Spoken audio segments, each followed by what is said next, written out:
Hey guys, welcome back to yet another unboxing and review.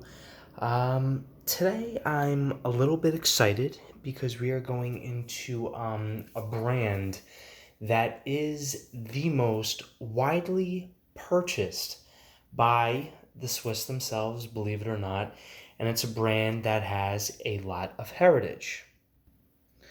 So this brand was founded in 1853 in Lalac, Switzerland, by Charles Félicien Tissot and his son, Charles Émile Tissot.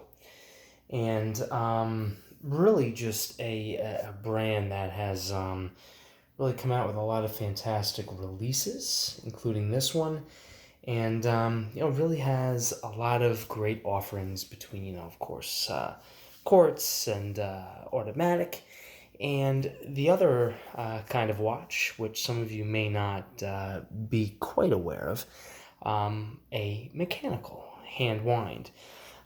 So this currently is the only hand wind that I do own. Very happy to own it. It's a beautiful watch, and I'm looking forward to getting into showing it to you. Just want to let you guys know I do apologize with the previous videos, especially with the Raymond Wheel videos or the Oris Aquas Clean Ocean. If you had a chance to view at least the Oris video, it may not have happened with the Raymond Wheel, but a little bit backwards. I had the camera facing me like flipped, with the lens on the front of the screen instead on the back, so maybe that's why I did it. So I do apologize for that. Videos going forward will be forward facing. Anyways, with the packaging with Tissot, one of the things I do want to bring your guys' attention to is this shows you the different logos that the company has been through over the years. It starts over here at 1880, goes all the way over here to 1924, which is kind of cool. And I guess on the back of it continues with 1931, all the way up to the current at 1999, which is of course where we currently stand. And as you can see, Swiss watches since 1853, so they have quite the history to them. This is their outer box packaging, which I think is kind of nice. Nothing too special, but just kind of cool. It's original. There's nothing. I don't know if you want to say copycat, whatever it is about it. But what's also kind of nice is the fact that you have all these cool, the books here. Which, obviously, the manual for and the kind of like with the Oris, what it did is it shows you guys, story of a watch company, which is actually kind of nice. And it just kind of goes into Tissot as a whole. It's not a short book. It's, what do we got, like 200 some odd pages here, almost 3. But, I mean, what other brand do you know of that does something like that? I just think that that's really kind of cool, kind of classy and elegant. And then over here, of course, you have one of the popular models, the Paramatic 80 chronometer. And it just kind of goes into the different watches that they have, provides you with like a catalog. It is just a classy, kind of cool way of showing off your brand with the different features. You can always go, online, of course, to get the prices, but it shows you really all their lines and what they have to offer, and the features of the watches. So, my hat goes off to Tissot in that sense for providing this kind of material, which most people may not know. Tissot does have. Let me just get this out here for a quick second. So yeah, so that's something that I really do like about Tissot is that they do provide this for you, kind of like with the Oris Aquas Clean Ocean with the special booklet. If you haven't taken a look at that video, please feel free to do it. But anyways, without further ado, let's open up the box here, and inside you're gonna find, of course, not only the watch, but I do want to just draw your attention to this. You have these two little kind of like peg spike tab thingies, whatever it is, that allow you to rest the. I'm going to just take the watch off the presentation pillow for a second, just so you guys can get an idea, and then we'll, of course, get into the watch. But you have the nice presentation pillow, and inside it's just kind of like a nice velvety kind of consistency, and you have the pillow, which conveniently will rest, and of course you could adjust the, pegs how you see fit and things like that, but you could rest, you guys can see how it, slides through the pillow, and it's just like a nice way to store your watch, which I think is really cool. And also besides that is that you do have some secret compartments here. So I have the hang tag in there. And then in this one, of course, comes with your, chronographs, 2 to 3 hands, warranty conditions. So in case you ever get like the watch size, you could always put the links in one of those too. For now, we're going to put the pillow back in there, and we're going to get the box closed. And we're going to bring you to this watch, which, there we go. It's nice and straight. You guys can see that really, really, really well. Here's the reason why I actually happen to love this kind of watch. First thing is that this is inspired by watches that they would have had like back in 1943. Part of the history with mechanical watches, automatic watches. Quartz watches never really came into the picture until about the 70s and 80s, maybe late 60s, but some of the electronic watches. But something like this obviously set the stage for those kinds of quartz watches, the quartz crisis, if you want to call it, whatever it is. And this is a company that, of course, as you know, goes back a long way. And I love the heritage on a piece like this. I love the fact that very easy, very simple to read. There is literally, with this kind of watch, there's no frills whatsoever. It is. You have small seconds here, which is really kind of cool, which is how they used to have it back in the day. You have the the long hour, minute hands, of course, and that's really it. Very easy to read. You have the Arabic numerals from 1 o'clock all the way to 12, and just a very easy watch to read with a nice little logo right here, right underneath 12 o'clock, and just a very easy watch to read. The other cool thing about this watch, of course, part of the reason why I like it is because of that right there. So let me just give you guys just a little bit of an explanation, because maybe you guys have never seen anything like this before. This is what we like to call a manual wind movement. Now, I'm actually not going to really wind the watch up too much right now for you. But what it is that when you do wind the watch up, you have these two, call them, barrels. And what they do is that they do store energy as you wind the crown. And what happens is that the barrels store the energy and, of course, transfer it all the way here to the the balance wheel, and then, of course, it releases energy throughout the entire watch and makes it tick. And what you have back here, that long little silver extended, I guess, tab arm, whatever you want to call it, that's the equivalent to the regulation on the watch, whether it goes, of course, fast or slow. And the stripes that you see on the movement are, like the perlage, kind of, well, not really perlage, but more like a Coste de Genève. And that's the finishing on the movement. And you guys can see, I don't know if you guys can see that very well. I'm going to try to get it here for you. Yep, there you go. Tissot 1853.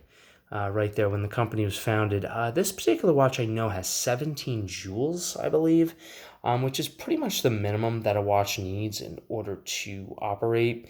And I'm just kind of moving this around so you guys can just kind of see this in different light. How, of course, there's a pretty large balance spring on that. And this watch will not go if you do not wind it on an almost daily basis. The reason why I say almost daily is because it does have a power reserve of 46 hours, which means that you can wind it once almost every 2 days, nearly, because there's obviously 24 hours in a day, 48 hours in 2 full days. So this watch could go approximately 46 hours without needing to be wound. So, you wake up, every day, the first thing you do, obviously, just give this, a bunch of wines, 10, 20 wines, whatever it is. You do have to be careful, though, because with a watch like this, it could be overwound, meaning that, on this one, I almost feel like there's like a slip clutch on it, believe it or not. Most manual wines don't have them. But the slip clutch, I believe, is right over here where my finger is pointing. I know it sounds like a little crazy, but like I was personally winding the watch, and when you wind a manual wind, normally you will feel tension when the watch is at its kind of fully wound state. This one, I didn't exactly, feel that. I kind of stopped after about 20, 30 winds anyways, but I was kind of surprised about that. So with this particular one, it actually may have a slip, that may be, this part right up here may actually be a slip clutch. I'm not 100% sure, but I never want to, obviously test that theory out. But anyways, as you guys can see, there's no rotor with the back, so, it's just back plates, here, which kind of protect the inner workings and connect, all the gears and the wheels and the pinions together. You guys can obviously see the, blued screws, which are really nice. And of course the jewels and or the rubies that are right over here. And, the fact that this has like a nice clear exhibition case back, that's something else that I love. Surprisingly, this watch is water resistant to 5 ATM, 50 meters, which means that, yeah, theoretically you can go swimming, snorkeling, a little bit of diving. I know I'm going to get a lot of crap for saying that. People are like, oh, you can't go diving with like a watch like that. Does it have like a screw down crown? No, it doesn't have a screw down crown, but watches that are water resistant to 5 ATM, believe it or not, you can go diving. If you want, Google how far down does the average diver go down, and it's not even 15 meters. It's maybe about 30-ish, give or take. So you'd have plenty of room to spare. But anyways, I do want to give you guys like a little bit of a walk around with this watch. The width on this one on the band, I believe, I want to say it's around like 20, 22 millimeters. Although I'm not 100% sure. I could just double check the stats. But it is considered a cow leather, from what I understand. It's actually pretty comfortable on the wrist. It does have the the deployant clasp on it. So this part here comes down, this part comes over, and then of course this goes through there, and that goes through there, and you get that, full little joining. I actually sized this down to my wrist, and of course I have kind of small wrist, so that's where it comes down to. And then when you're ready, you just take this part off here and snap that, open like that. So you guys do see here, of course, this part here, I believe it's stainless steel, but I could be wrong because it doesn't have it stamped there, of course. It does have something on like the inside here, although I really can't read it. But these are very easy to size. All you do is you lift this tab, See, this little part comes out, and then you just slide it up and down through the holes here, depending on where you want its size. So that one for me in particular was good. I do like the stamped buckle there, as you guys can see, Tissot. And of course, this is all done in kind of like the old school kind of way, which is really nice. Like, this is how they would have done it back in 1943. It's not how they do it now. So again, nothing fancy. It is just a black leather band with the small seconds here. The other thing I do want to note is that this is not a hacking movement. It's very similar to my Raymond Wheel Freelancer watch. That one, once you pull the crown out to like pretty much there's only one position here. So you guys just heard that. Obviously you just would set the time, and then you just put this back in. And then of course the second hand actually started moving a little bit, which you guys can see there. Sometimes it just does that, kind of funny and funky and weird, but whatever, it doesn't really matter. It's probably because I've been moving the watch around a little bit. But yeah, so it's, again, not hacking. You guys can still see I'm going to pull this out all the way, the crown, and you guys will see that the seconds hand does not stop. So hacking means that once you pull the seconds hand out all the way, the watch does stop. And then when you put the crown all the way back in, the watch seconds hand would just obviously continue to move. And then, obviously in that position decided to stop, which means that there's, obviously there was just very, very little power left in this. So let me read you guys just some quick statistics on this watch. Of course, Swiss made, water resistant, 5 bars, I mentioned, 50 meters.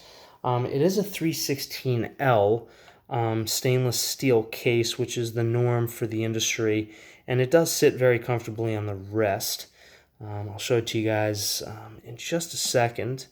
The crown just does have like a T on it, as you guys can see kind of right there. Again, very old school, very cool. It's a heritage piece, so it kind of takes you back in time, which I happen to really like a lot. And let's see here, it is a 42 millimeter case. The lugs are actually 20 millimeter, as I predicted here. So if you wanted to change out the band, 20 millimeters would be the size. Only 11.4 millimeters thick, so it is, it sits very, very, very nicely on the wrist. Case back, of course, is exhibition. It is see-through, which I happen to really love. Very light at 84 grams. And it does have anti-reflective coating on the outside of the sapphire crystal, which is scratch resistant.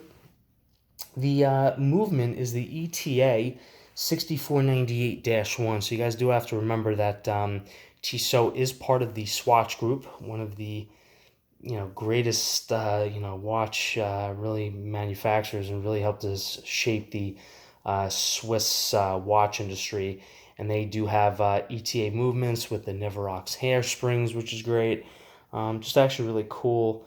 Like I said, 17 joules, mechanical, it's hand wind with the power reserve of 46 hours. And the butterfly clasp on the back with the push buttons, as I showed you guys before. So what I'm going to do now is I'm going to put this on my wrist. I'm just going to show you guys how, of course, it looks. I happen to think it looks really, really, really, really nice on my wrist. Pretty comfortable. The only negative with some of these bands is that, you do have to break them in quite a little bit. Usually doesn't take too much time, maybe, a few days or whatever.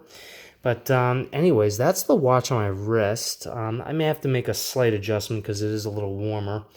And my wrist, has, I guess, expanded a little bit. But that is that's the watch on my wrist. And it is just, it just feels nice. I think that every really true connoisseur of watches should have a mechanical watch in their collection. And I'm not talking automatic, I'm talking like a pure hand wind. It just gives you really such a great relationship with your watch, because you do have to You do have to wind it on a daily basis for for the most part, just to keep it going, because it won't. Of course, very easy to take off because again, remember it's not going to wind itself. So anyway, so I do love this watch from Tissot. I have no idea if it runs fast, slow, whatever. I don't know, but that's obviously not the reason why I bought it. I bought it to really wear it and truly, truly enjoy it. Anyways, I hope you guys really enjoyed another unboxing and review. This watch is absolutely fantastic. Wasn't cheap though, I have to admit. I was actually kind of surprised about the price on it. Got it through the Joma shop. It was like $640, or I'm sorry, $620. The one on the brown leather is $640. I mean, the leather is very nice. Don't get me wrong. I don't, obviously I don't know how long the leather will last, and it's got nice stitching on the outside. This particular watch is just, I just thought it was like a little expensive. I thought it would have been about like maybe four-ish or something like that, maybe even three range. But it really was quite a bit expensive. But of course, the finishing on it is really nice, and I really do happen to like it a lot. So, anyways, I hope you guys really enjoyed this unboxing and review, and this week I will bring you guys before July 4th weekend. I will bring you guys the last watch in my collection that I received for an unboxing and review, and then I'll maybe do another video of showing you guys all the watches side by side. Thank you guys so much for watching. Talk to you guys soon.